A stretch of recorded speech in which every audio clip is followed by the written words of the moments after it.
अस्सलामुअलैकुम। आप देख रहे हैं हमारा चैनल ट्रैवल डॉस। आज हम आपको बताएंगे कि जापान का वीज़ा कैसे अप्लाई होता है। आपको स्क्रीन पे जापान का वीज़ा भी शो हो रहा है। ये वो वीज़ा है कि अगर ये आपको मिल जाए तो इवन यूएस से भी आपको वीज़ा दे देता है। तो आपने इस वीडियो को आखिर तक ज़रूर देखना है ताकि आपका कोई इंपॉर्टेंट स्टेप मिस ना हो जाए।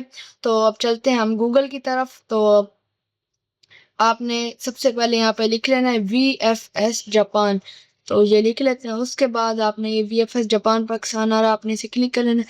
उसके बाद आपने पहली पहली वेबसाइट ओपन कर लेनी। इसका लिंक आपको डिस्क्रिप्शन में मिल जाएगा, वहां से आप डायरेक्ट भी ओपन कर लीजिएगा। तो ये थोड़ा सा लोड होगा, उसके बाद ये वाला इंटरफेस आपको शो हो जाएगा। तो यहाँ से आपके पास आ रहा है अप्लाई फॉर अ वीज़ा, तो हम इसे क्लिक कर देते हैं। इसे क्लिक करने के बाद अब यहाँ से आ रहा है स्टेप बाय स्टेप, इसमें गाइड दी गई है। Identify visa type, begin your application, book an appointment, pay your fees, track your application और कलेक्ट योर पासपोर्ट। अब एम्बेसी से अपना वीज़ा सेंटर जो होता है वहाँ से अपना पासपोर्ट ले लें। अब यहाँ से वीज़ा टाइप पे जैसे क्लिक करेंगे तो ये वाला इंटरफेस शो होगा। यहाँ से अपने वीज़ा टाइप अपनी सेलेक्ट कर लेनी है। तो टूरिज्म वाली सेलेक्ट करने के बाद अब यहाँ से आ रहा visa fees and service charges. अब ये आपको आ रहा है जनरल, सिंगल एंट्री, या ट्रांजिट, मल्टीपल एंट्री और इंडियन के लिए भी इसने फ़ी बताई हुई है।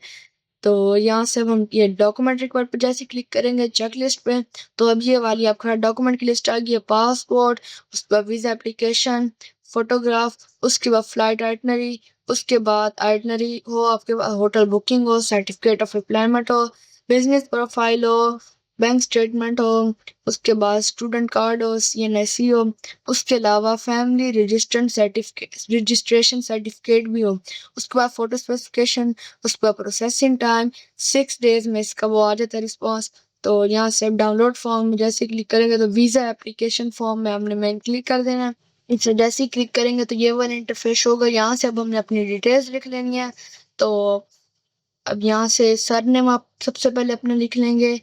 ये जो डिटेल्स आपकी जैसे पासपोर्ट पे लिखी होंगी आपने सेम वैसे लिखनी है।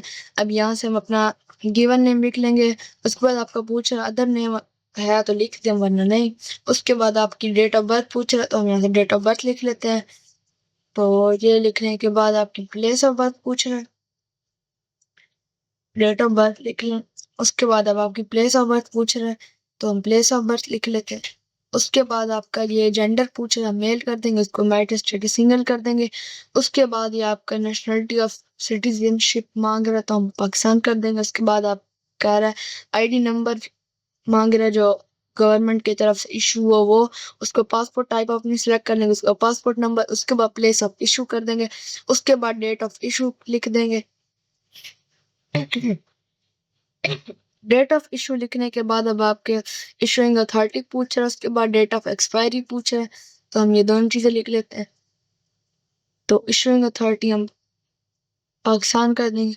उसके बाद डेट ऑफ एक्सपायरी आप लिख लेंगे।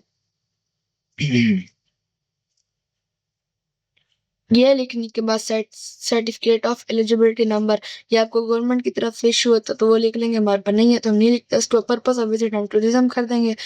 उसके बाद internal length of stay in Japan, यहाँ से हम 5 डेज कर देंगे।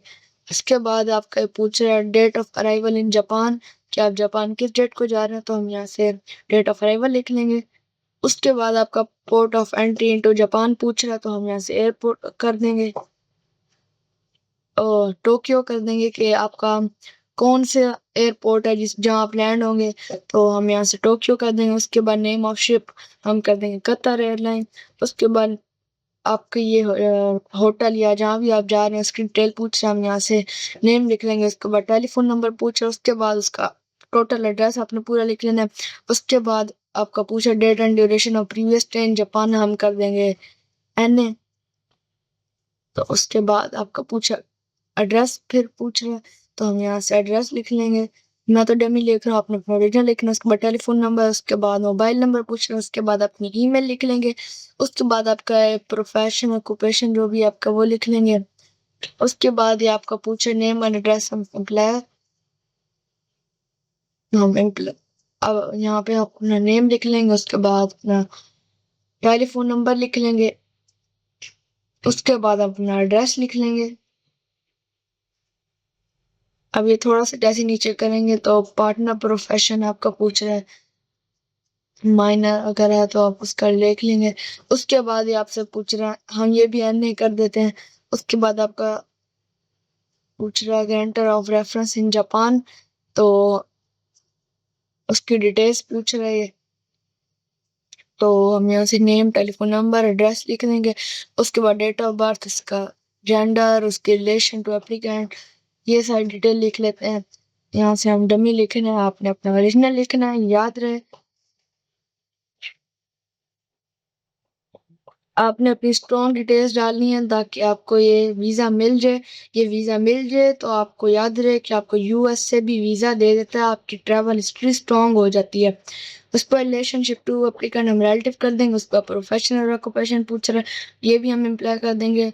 उसके बाद नेशनलिटी एंड इमिग्रेशन स्टेटस पूछ रहा है, तो हम ये लिखेंगे। उसके बाद सिटीजन कर देंगे। उसके बाद अब इन्वाइटर इन जापान जो भी आपका वो पूछ रहा है, तो कह रहे हैं ऊपर जैसे लिखे तो यही लिखे हैं। उसके बाद ये सारे आप नो नो कर देंगे। ये पूछ रहे कि आपने कभी क्राइम किया, इस तरह के सवाल पूछ रहे, तो अब यहाँ से आप डेट ऑफ एप्लीकेशन लिख लेंगे। डेट ऑफ एप्लीकेशन जैसे ही डालेंगे उसके बाद अपने सिग्नेचर डाल देंगे प्रिंट करके। तो यहाँ से आपने एक दफ़ा अच्छे से रिव्यू कर लेना है। इस तरह कोई भी चेंजेस होगी तो आप क्लिक करके चेंज कर लेंगे। तो अब इसे सेव करने के बाद आपने इसका प्रिंट ले लेना है साइन करके, और वो जो ऊपर पिक्चर रह गई थी वो पिक्चर लगा के आपने इसे जाके एम्बेसी, जापान की जो भी एम्बेसी होगी उसमें जमा करा देना है। तो पहले इसे सेव कर लेते हैं। उसके बाद मैं आपको बता दूं कि अपॉइंटमेंट कैसे बुक करनी है। तो पहले इसे सेव कर लेते हैं, वीज़ा एप्लीकेशन फॉर्म जापान के नाम से। तो इसे अब सेव कर लेंगे। अब जैसे ही बैक जाएंगे, अब यहाँ से और डॉक्यूमेंट्स रिक्वायरमेंट इसमें लिखा हुआ है कि बुक अपॉइंटमेंट। तो यहाँ से अब आपने जाना है बैक। उसके बाद थोड़ा सा और बैक करेंगे। उसके बाद आ रहा है बुक नाउ अपॉइंटमेंट। तो यहाँ से आप बुक नाउ को जैसे ही क्लिक करेंगे उसके बाद यहाँ से आ रहा है, पहले हम यहाँ से उसकी डिटेल्स भी लिखी हुई हैं। तो पहले आपने इसका अकाउंट बना लेना है, तो उसके बाद आपने इसे कर देना है। इसे क्लिक कर देते हैं।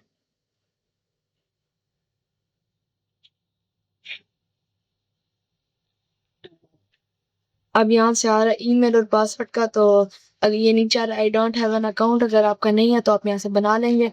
तो जैसे ही लॉगिन करेंगे, पासवर्ड डालेंगे, तो आपने यहाँ से अपॉइंटमेंट बुक कर लेनी है।